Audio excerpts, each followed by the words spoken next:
आज की कहानी है एक ऐसे रोबोट की जिसे एक शादीशुदा जोड़े ने अपनी रोजमर्रा की जिंदगी को आसान बनाने के लिए खरीदा था। लेकिन जैसे जैसे वो रोबोट उनके घर का हिस्सा बनता गया, उसकी सोच बदलने लगी और फिर एक दिन उसे इंसानी जज्बात महसूस होने लगे। हद तो तब हो गई जब उसे घर की मालकिन से मोहब्बत हो गई, लेकिन असली ट्विस्ट तो तब आया जब उसे पता चला कि वो कोई आम रोबोट नहीं है, उसके अंदर कुछ बहुत बड़ा राज छुपा है। तो नमस्ते दोस्तों, और आप देख रहे हैं सिनेमा ऑरा। चलिए शुरू करते हैं आज की दिलचस्प कहानी। कहानी की शुरुआत होती है जेम्स और सोफी नाम के एक कपल से। ये दोनों एक सिंपल अपार्टमेंट में रहते हैं और मिलकर घर के सारे काम करते हैं।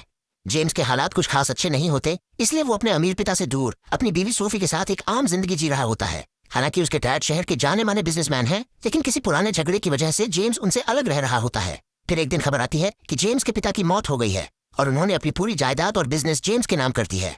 अब जेम्स और सोफी को मजबूरी में अपार्टमेंट छोड़कर अपने पुराने बंगले में जाना पड़ता है, वही घर जहां अब उन्हें रहना है, और जेम्स को अपने पिता का बिजनेस संभालना है। लेकिन इतने बड़े घर और बदलती लाइफस्टाइल में सोफी को कुछ भी अच्छा नहीं लगता। उसे सादी जिंदगी की आदत हो चुकी होती है, इसलिए वो पहले ही दिन घर के सारे नौकरों को छुट्टी दे देती है। जब रात को जेम्स घर लौटता है और ये सब सुनता है तो वो कहता है, इतने बड़े घर में बिना मदद के सब काम अकेले नहीं होंगे, हमें कुछ हेल्प की जरूरत है। पर सोफी साफ मना कर देती है, हम पहले भी तो मिलकर सब कुछ कर लेते थे, अब क्यों नहीं। कुछ देर बहस के बाद दोनों समझौता कर लेते हैं और एक दूसरे के और करीब आ जाते हैं। जिंदगी धीरे धीरे अपनी रफ्तार पकड़ने लगती है, लेकिन जेम्स अब बिजनेस में इतना बिजी हो जाता है कि सोफी को वक्त ही नहीं दे पाता। घर की सारी जिम्मेदारी सोफी के सिर पर आ जाती है और अकेले वो थकने लगती है। एक दिन जेम्स अपने दोस्त से ये सब बातें करता है। दोस्त सलाह देता है, मेरे पापा एक रोबोटिक्स कंपनी में काम करते थे, वहाँ एक खास टाइप के रोबोट बनते हैं जो हूबहू इंसानों जैसे दिखते हैं और सारा घर का काम कर सकते हैं। फिर क्या था, अगले दिन जेम्स सोफी को लेकर उस कंपनी में चला जाता है। वहां पहुंचकर सोफी हैरान रह जाती है, क्योंकि सामने खड़े रोबोट इंसानों जैसे चल फिर रहे होते हैं, बात कर रहे होते हैं, और ऐसा लगता ही नहीं कि वो मशीन है। अब जेम्स और सोफी थोड़ा घबराने लगते हैं। वो आपस में बात करते हैं, कहीं ये रोबोट हमारे लिए कभी खतरा तो नहीं बनेंगे। तभी कंपनी का मालिक जूलियन उन्हें भरोसा दिलाता है, इनसे आपको कभी कोई दिक्कत नहीं होगी, ना आज ना आने वाले समय में, ये मेरी गारंटी है।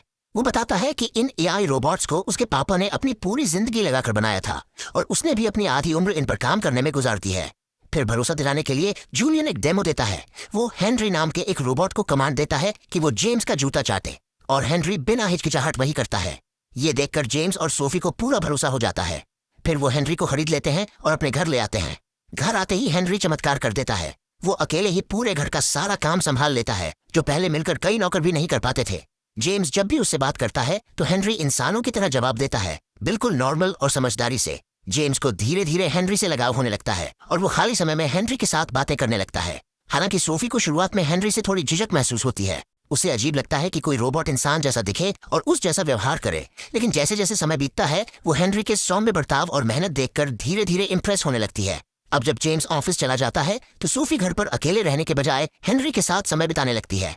हेनरी उसकी हर जरूरत का ध्यान रखता है, क्योंकि उसकी प्रोग्रामिंग ही ऐसी होती है कि वो अपने मालिक को हमेशा खुश रखे। हेनरी के आने के बाद जेम्स और सोफी की जिंदगी में पहले से ज्यादा सुकून आ जाता है। उनकी परेशानियां कम हो जाती हैं और सब कुछ पहले से बेहतर लगने लगता है। फिर एक दिन सुबह हेनरी ब्रेकफास्ट सर्व करता है, तभी सोफी उससे इंसानी फीलिंग्स और प्यार के बारे में सवाल करने लगती है। हेनरी हर सवाल का जवाब बहुत ही समझदारी से देता है, जिससे सोफी अंदर से बहुत ज्यादा प्रभावित हो जाती है। अब वो उसे सिर्फ एक मशीन नहीं बल्कि एक शख्स की तरह महसूस करने लगती है। लेकिन जब जेम्स को पता चलता है कि सोफी हेनरी से इस तरह बात कर रही है तो वो उसे समझाता है, देखो, अगर हम उसे इंसान जैसा ट्रीट करेंगे तो वो खुद को इंसान समझने लगेगा और फिर कल को वो हमारे खिलाफ रिएक्ट कर सकता है। लेकिन सोफी को जेम्स की बातों से सहमत नहीं होती। रात को जब दोनों सो रहे होते हैं तभी सोफी को हेनरी के कमरे से कुछ अजीब सी आवाजें सुनाई देती हैं। वो चुपचाप उठकर देखने जाती है तो देखती है कि हेनरी अपने रूम से निकलकर गार्डन में जाकर जमीन पर लेटा हुआ है। वो उसके पास जाकर देखती है और तब हेनरी लेटा हुआ था, लेकिन उसका व्यवहार ऐसा था जैसे वो कोई सपना देख रहा हो। फिर अचानक वो उठ बैठता है और सोफी से पूछता है, मैं कहाँ हूँ? सोफी हैरानी से पूछती है, तुम बाहर कैसे आ गए, और क्या तुम सपना देख रहे थे? हेनरी जवाब देता है, हाँ। ये सुनकर सोफी पूरी तरह से चौंक जाती है। एक रोबोट सपना देख सकता है? अगले दिन वो जूलियन को बुलवाती है, जो हेनरी की जांच करता है। जांच के बाद जूलियन कहता है, शायद ये कोई छोटा मोटा टेक्निकल एरर है, कभी कभी ऐसे मामूली गड़बड़ हो सकती है। लेकिन जब सोफी बताती है कि हेनरी सपना देख रहा था तो जूलियन गंभीर हो जाता है। वो कहता है, देखिए, ये रोबोट बहुत एडवांस है और आपने हेनरी को इस तरह ट्रीट किया जैसे वो एक इंसान हो, इसलिए हो सकता है उसने इंसानों जैसी भावनाएं सीख ली हों। वो अब आपके बारे में सोचने लगा है, इसलिए शायद सपना भी उसी से जुड़ा देख रहा था। ये सुनकर जेम्स नाराज हो जाता है। वो सोफी से कहता है, ये सब तुम्हारी वजह से हुआ है, तुमने ही उसे इंसान की तरह ट्रीट किया, इसलिए वो भी अब खुद को इंसान समझने लगा है। इस बात को लेकर दोनों के बीच बहस हो जाती है। अगले सीन में जेम्स बाथरूम से बाहर आता है। हेनरी वहां आता है और जेम्स कहता है मेरा शेव कर दो। हेनरी उसका रेजर उठाता है और शेव करना शुरू करता है। जेम्स हैरानी से पूछता है तुम्हें कैसे पता चला कि ये मेरा रेजर है? यहाँ तो सोफी का ट्रिमर भी पड़ा था। हेनरी जवाब देता है मेरी प्रोग्रामिंग ऐसी है कि मैं चीजों को जल्दी ऑब्जर्व कर लेता हूँ। ये मेरी ड्यूटी का हिस्सा है। इसके बाद जेम्स उसे समझाते हुए कहता है तुम्हें ये बात समझनी होगी कि तुम सिर्फ एक प्रोग्राम हो। तुम्हारा काम है इंसानों की मदद करना, न कि उनके जैसा बनना। तुम्हें वही करना है जो कहा जाए। अब रात होती है। सोफी बेडरूम में आती है लेकिन जेम्स से ज्यादा बात नहीं करती। थोड़ी थकी हुई होने का बहाना बनाकर सीधे सो जाती है। लेकिन फिर हम देखते हैं कि सोफी और हेनरी आपस में बात कर रहे हैं। हेनरी कहता है मुझे इमोशंस और प्यार जैसी चीजें समझ में आने लगी हैं और जब भी मैं सोचता हूँ तो मेरे ख्यालों में सिर्फ तुम आती हो। इसके बाद सोफी हेनरी से कहती है मुझे मसाज दो। हेनरी उसकी बात मानकर धीरे धीरे मसाज करने लगता है। फिर वो धीरे धीरे सोफी को किस करने लगता है और सोफी भी उस पर में बहक जाती है। धीरे धीरे दोनों एक दूसरे के करीब आने लगते हैं।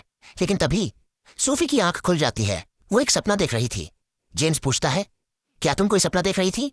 सोफी थोड़ी हड़बड़ाई हुई लगती है लेकिन कहती है हाँ सपना था, लेकिन मुझे याद नहीं कि क्या था। वो जेम्स को कुछ भी नहीं बताती। कुछ समय बाद जब जेम्स ऑफिस के लिए निकलने वाला होता है तभी वो पूल के पास देखता है हेनरी और सोफी एक साथ खड़े हैं और बात कर रहे हैं। अब जेम्स के मन में एक शक जन्म लेने लगता है।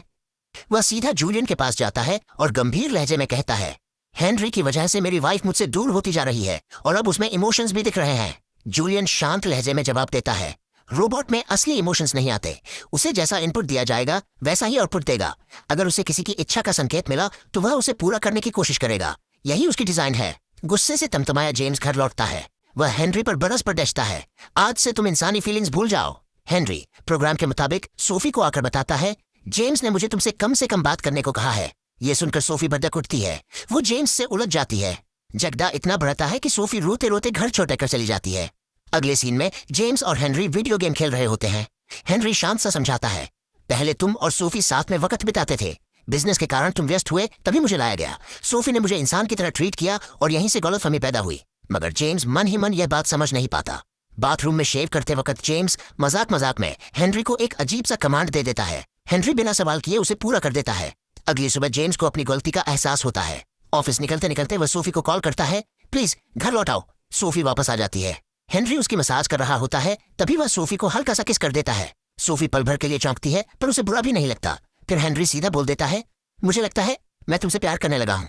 यह सुनकर सोफी सन्न रह जाती है। हेनरी रुको, अभी बाहर जाओ। शाम को जेम्स घर लौटता है। सोफी सारी बात बता देती है। हेनरी ने किस किया और प्यार का इजहार किया। जेम्स को समय ऊपर पर देखता है। वह हेनरी के पास जाता है तुमने ऐसा क्यों किया? हेनरी शांत सा कहता है परिस्थिति को समझकर, यही सही लगा। जेम्स धड़ाम से उसे थप्पड़ मार देता है और उसका सिस्टम शट डाउन कर देता है। फौरन जूलियन को कॉल करता है आकर अपना रोबोट ले जाओ। अगली सुबह हेनरी दोबारा एक्टिव होकर सोफी के पास आता है। वो माफी मांगता है शायद मैंने हालात को गलत समझा। मैं यहाँ से जाना नहीं चाहता। क्या आप जेम्स से बात करेंगी? वो यह भी बता देता है कि सोफी के गैर मौजूदगी में जेम्स ने उसे किस तरह का कमांड दिया था। सोफी दफ्तर जाती है और जेम्स से आमने सामने बात करती है। सोफी और जेम्स लंबी बातचीत के बाद समझ जाते हैं कि वे दोनों ही हेनरी की तरफ खिंच गए थे और यही उनकी सबसे बड़ी भूल थी। वे तय करते हैं कि हेनरी को वापस भेजकर पहले जैसी साधारण जिंदगी में लौट आएंगे। घर पहुंचते ही देखते हैं हेनरी कहीं नजर नहीं आ रहा। ढूंढते ढूंढते वे उसे मकान के बाहर अकेले खड़ा पाते हैं। चौंक कर पूछते हैं तुम यहाँ क्यों खड़े हो? जूलियन कहाँ है? हमने तो उसे तुम्हें ले जाने के लिए बुलाया था। हेनरी धीरे से बताता है जूलियन आया था मगर सच्चाई सामने आते ही वह भाग निकला। असल में वह बहुत बड़ा धोखेबाज है। वह ऐसे रोबोट मानव बनाना चाहता था जो इंसानों से बेहतर हों। कई नाकाम कोशिशों के बाद उसने सीधे इंसानों को पकड़कर एक्सपेरिमेंट शुरू किए, उनका ब्रेन वॉश किया, भावनाएं मिटाई और मुझे भी वैसा ही बना दिया। इसलिए जब सोफी ने मुझे छुआ मेरी असली इंसानी यादें फिर जाग उठी क्योंकि मैं भी कभी इंसान था। यह सुनकर जेम्स सोफी आग बबूला हो जाते हैं। दोनों पुलिस को सारी बात बता देते हैं। पुलिस जूलियन की लैब सील कर देती है और उन्हें साथ लेकर गिरफ्तारी करने पहुंचती है। मगर लैब में पहुंचते ही जूलियन अचानक हथियार उठाकर पुलिस पर हमला कर देता है। कई अफसर गिर पड़ते हैं और जूलियन अब जेम्स सोफी पर भी झपटता है। उसी पल हेनरी दहाड़ता हुआ सामने आता है। वह जूलियन पर टूट पड़ता है और उसे धराशायी कर देता है। फिर हेनरी खुद को भी चाकू मार लेता है। आखिरी सांसों में वह कहता है माफ करना, मैं तुम्हारी जिंदगी में परेशानियां लेकर आया पर मैं सचमुच महसूस कर सकता था। सोफी जेम्स फूट फूट कर रोते हैं। हेनरी हमेशा के लिए चला जाता है। कई साल बाद एक प्यारा सा दृश्य, सोफी और जेम्स के एक बेटे का जन्म होता है। वे उसका नाम हेनरी रखते हैं ताकि वे कभी न भूलें कि एक बार उनकी जिंदगी में भी हेनरी नाम का अनोखा इंसान आया था।